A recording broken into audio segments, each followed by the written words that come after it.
Out of 16 criteria, you got 13 wrong. 13 wrong. Not a very perceptive bunch, are you? Well, question. What? You want to know the answer, huh? Okay, question. For you and I to get on really well, does it really matter what the answers are? In reality, does it matter what the answers are? It doesn't, because you did exactly to me just then what you did to the other 5 fellas before. You brought out a rubber stamp and you stamped me and stereotyped me based on what you think you see.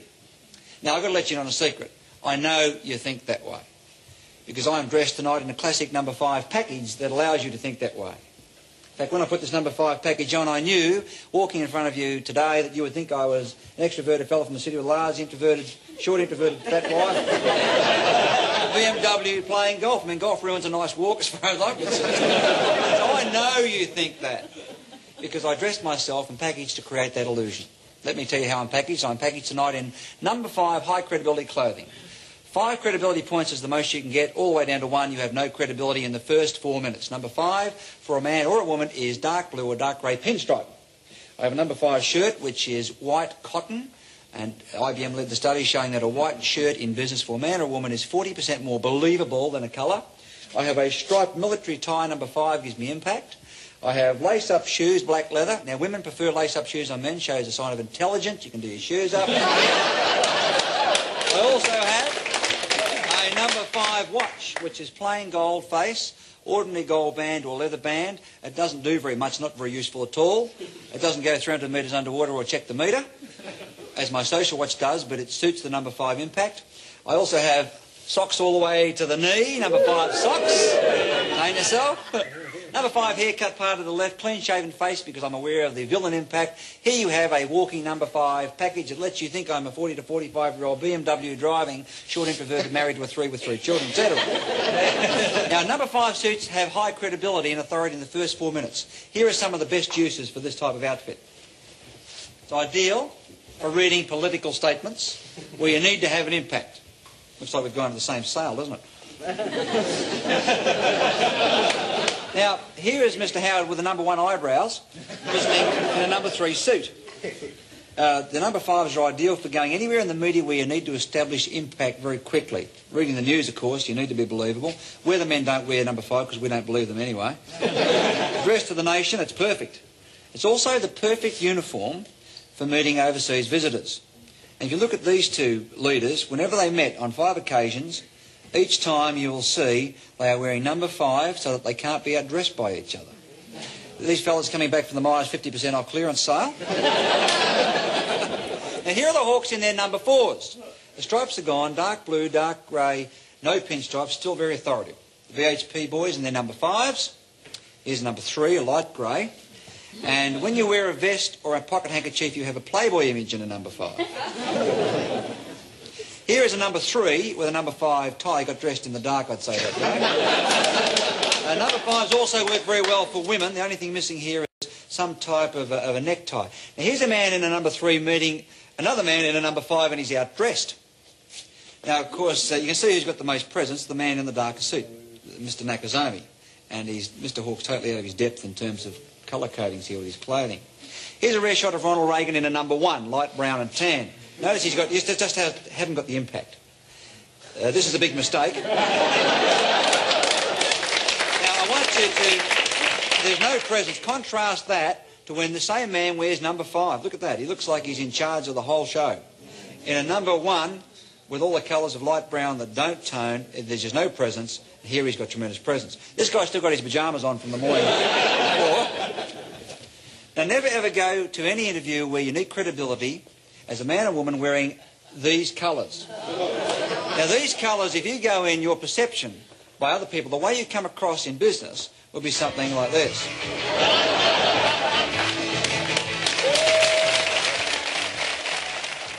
Let me see a show of how many married men there are in this audience. Married men? Put your hands up. A couple of slow responses up the back there. Okay. 68. How many married women? Married women, hands? 36. All right. Now, can I see the hands of the single women? Single women? Just checking the action for a couple of the guys. How many of you at some point in your life have been or will go to an interview? Most of us. How many of you go to an interview as part of what you do for a living? Put your hand up. Now, there are some little techniques for making yourself more effective in an interview. There's some rights and some wrongs and some strategies that will give you more presence, more credibility and help you get what you want out of the interview. Now, you're going to meet two men going for the same interview. Now, this could be a job interview. It could be to see a bank manager to get a loan. It could be an interview to sell something or to persuade someone to go along with you. Nevertheless, it's an interview. Let's have a look at the first man going for the interview. Rule number one is get there early. Getting there early lets you park your car somewhere out of the rain. Also gives you a chance to get rid of any umbrellas or raincoats you've got. You don't have to rush.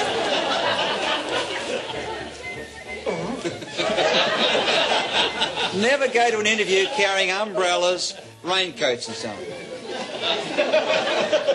This is my twin brother Irving. Let's have a look at this fellow. He has the Salvation Army brown suit. His briefcase looks like he's going on holidays. He has a watch that shows he gets his films done at Kmart. He has long hair. He has facial hair and Veterans Affairs glasses. He's packaged for failure. Now, never enter anyone's office wearing this sort of thing. What's the umbrella?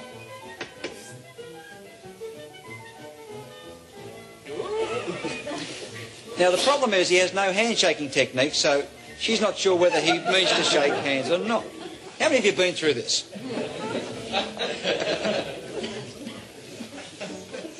We'll forget about the mud on the carpet. Now, he's sitting directly opposite in the defensive position. That's the worst place he could sit. If he had been there earlier, he would have noticed he had a speck of mud on the inside of his nose.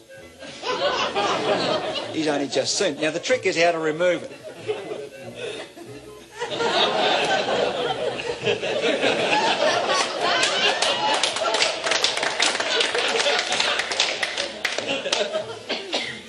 Now, never ever go to an interview unless your clothing is neat, in good repair. Otherwise, you're likely to think you're the town drunk.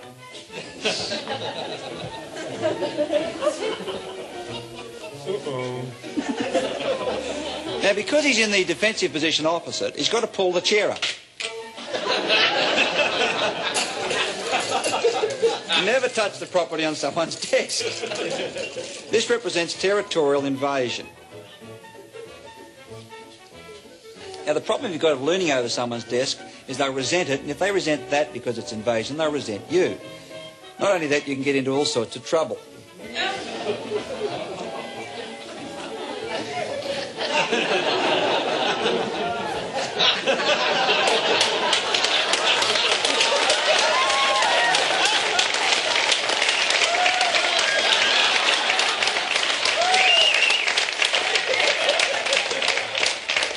Don't ever touch the interviewer. As you probably suspect that this guy didn't get the job. He's also got his tie caught in his briefcase, you might have noticed. This is a clear example of no strategy, no technique, no preparation.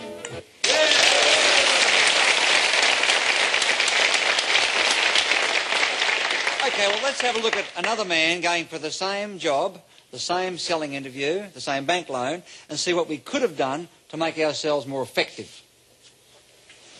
This is my other brother, Percy. Because he's there early, he can get rid of that raincoat. He's ahead of time with his number 5 watch.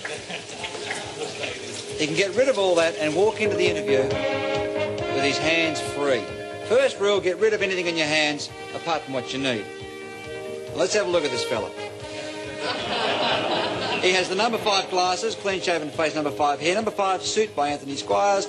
He has a left-handed military-striped tie, briefcase in his left hand so he can shake hands with his right hand, doesn't have to fumble, and he has, of course, his standard lace-up shoes.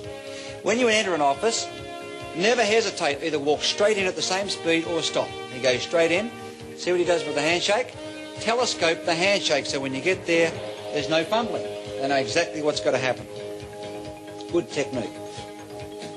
Now she's invited him to sit in the competitive defensive position. He gets rid of things in his hand next. Next, you mirror and copy the body language of the interviewer. Whatever they do, copy it. Now he's in the defensive position. He wants to get out of that position and get around beside her or get her around beside him.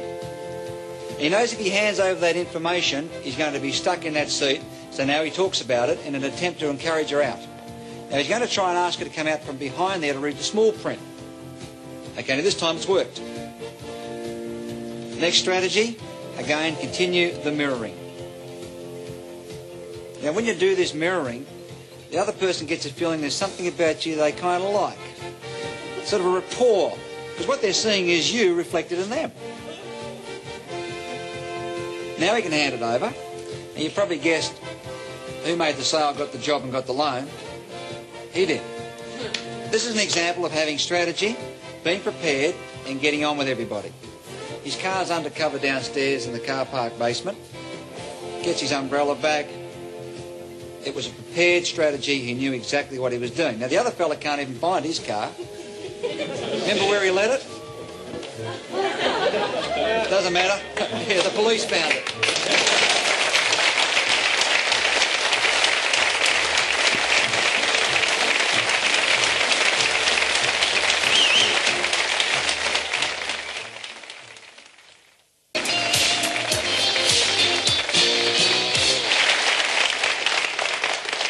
Television advertising is designed to sell us, to convince us to go and buy products.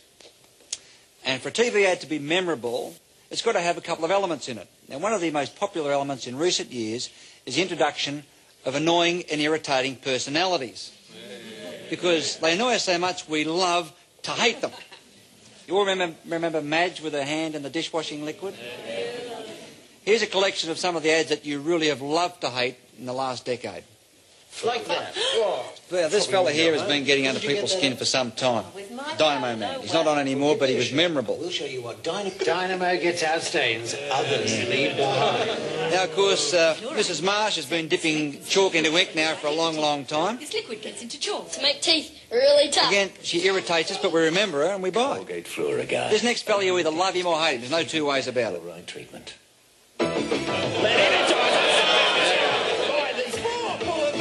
Love him or hate him, you all recognise him and know him, right? And the advertisement that currently is getting under most people's skin. Here she comes in her balloon. Rita. No party would be complete without Rita coming with her margarine. What do you reckon, love? Rita 5-star, great taste, great value. The expression you love.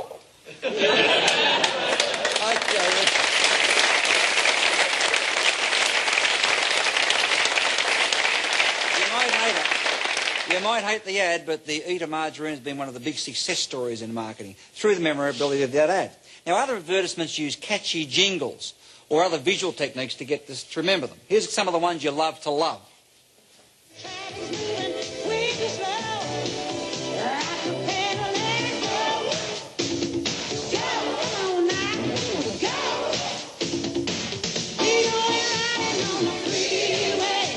Here's some visual techniques.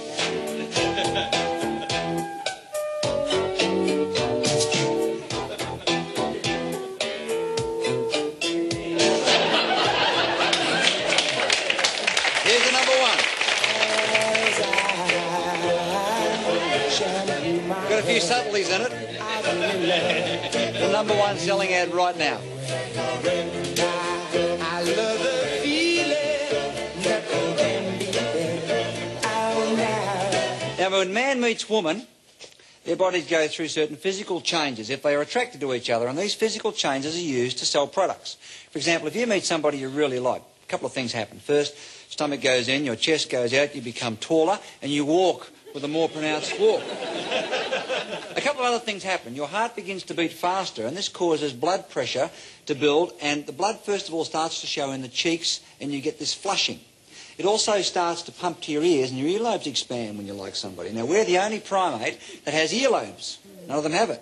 And, of course, the earlobes expand. That's why it's an erotic area for kissing right here on the ear. The lips will also expand and become redder as blood pumps through. That's why pouting is so important. Makes you look sexy as a woman, not as a man. And also, the pupils of your eye will dilate. It'll get bigger when you see somebody that you really like.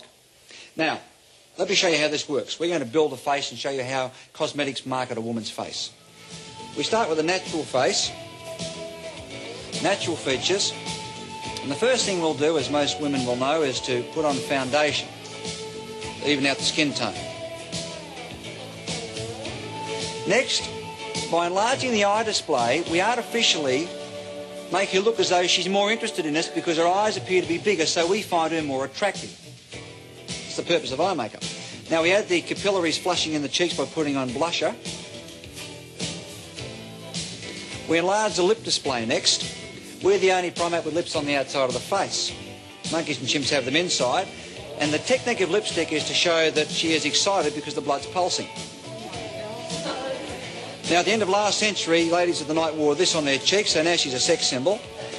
We enlarge the earlobe display by putting dangling earrings and the hair in the face, and here is our final package ready for marketing. Now, what we've done is taken very basic and natural features, such as this, and just by adding a body language signal like this, we change the whole impact of what you see. Interesting package, isn't it?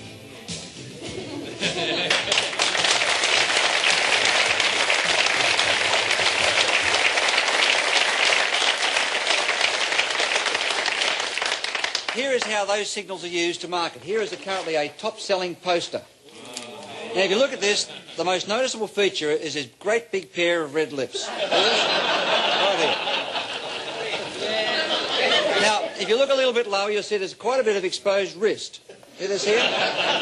When a woman likes you, fellas, she will talk and expose her wrist. If she doesn't like you, the wrists are out of sight. You look across, you'll see some great big round shoulders. See this here? Round shoulder. Looking at a rounded shoulder has been a sensual signal for women for about 2,000 years. The most noticeable thing, of course, is that great big round pair of dilated pupils that you can see right here. Now, to show you how important the dilated pupil is in marketing, Mother Nature has endowed these creatures. Aren't they beautiful? How would you feel about them if they looked like this?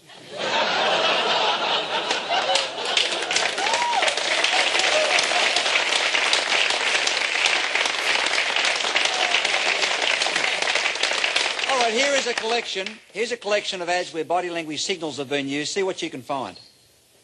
Real potato taste of sweet crinkle cut potato. Yeah, we love this little fella, don't we? Yeah, there are the pupils. Here's the full face display. Choose them because I'm here. Chocolatey caramel. Ooh. Fantastic is fantastic. Now this next one is very, very clever. Watch for the constricting pupil. Now, just in case you missed it, here it is again in slow motion. When we don't like something, our pupils constrict, they get smaller. See that? That's why you say someone's got beady little eyes. Very clever, isn't it? Now, here are the lip and eye displays and a whole group of them.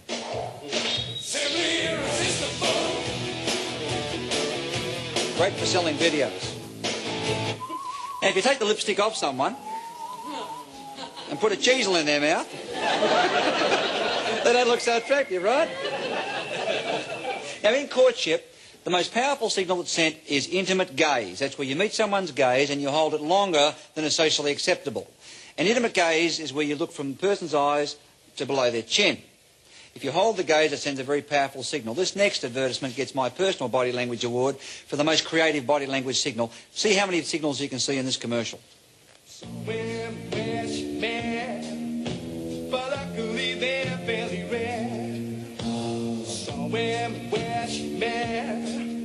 If you know it, you ought to beware. Somewhere west man, they're not playing the game at all fair. I'm sure they're wet, you know it just isn't fair. That's somewhere. Doesn't that do something for you?